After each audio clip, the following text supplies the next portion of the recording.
Lights Camera Review is brought to you by Earnhardt Liberty Kia in Prescott Valley, and they want to take you to the movies. You know, it is summer at the movies, and so we've got the blockbusters showing all over the place, a lot of blockbusters, but also mixed in with those are a few of these little artsy, independent kinds of films. Now, Churchill is one of those.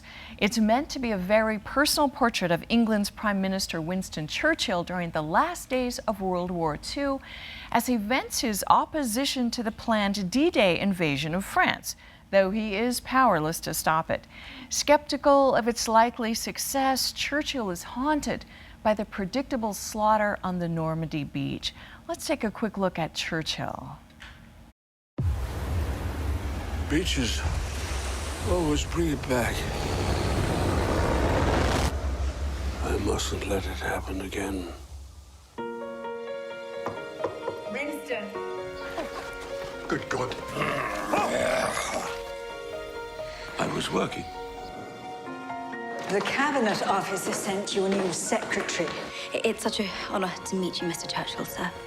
There's no need to drop to the floor, my dear. I'm not royalty. General Eisenhower. Winston? This will be the greatest campaign by our allied forces. The potential for disaster is too great. The plans for D-Day have been in place for over a month.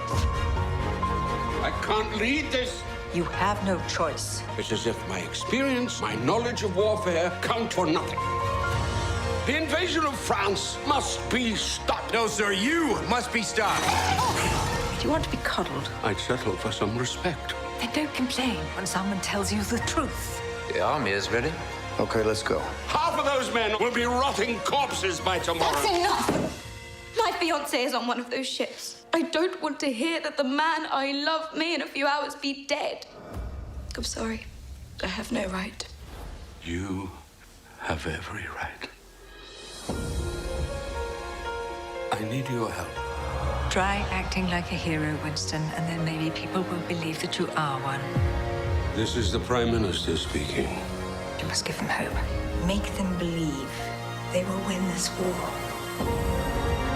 This great war is fought by ordinary people. This is not a war for glory. It is a war for freedom. When it's all over, what will I be? You will always be the man who led us through this. Brian Cox is brilliant as the passionate Churchill, Miranda Richardson convincing as his unsympathetic wife. Now, not a single flashback animates Churchill, nor is it sullied by a single battlefield scene. Dramatic and emotional, Churchill is a script of personalities and emotion. Though entertaining, the movie is not historically accurate as to Churchill's opposition of the Normandy invasion, nor as to the state of his marital relationship.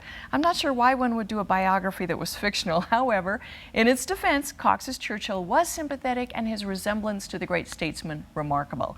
2 biopic stars out of 4 for Churchill. Next, a blockbuster summer movie, The Mummy.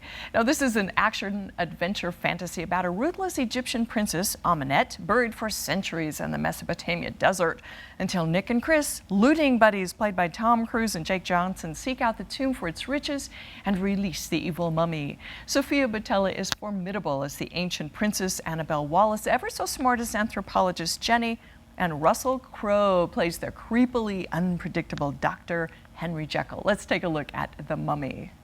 Go, go, go! Oh no, we're gonna die!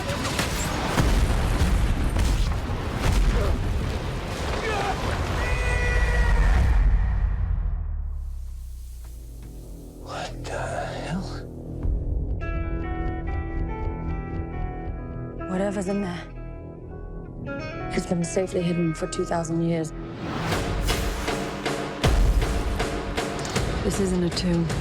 It's a prison. Nick! The hieroglyph said she was named Amenet, chosen to be Egypt's next queen. But her thirst for power led her down a darker path, one that had to be stopped. Because of your actions, this ancient power has returned.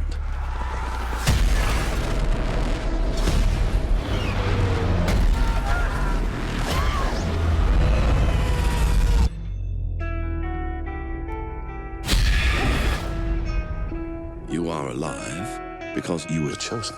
Chosen? By what? Evil.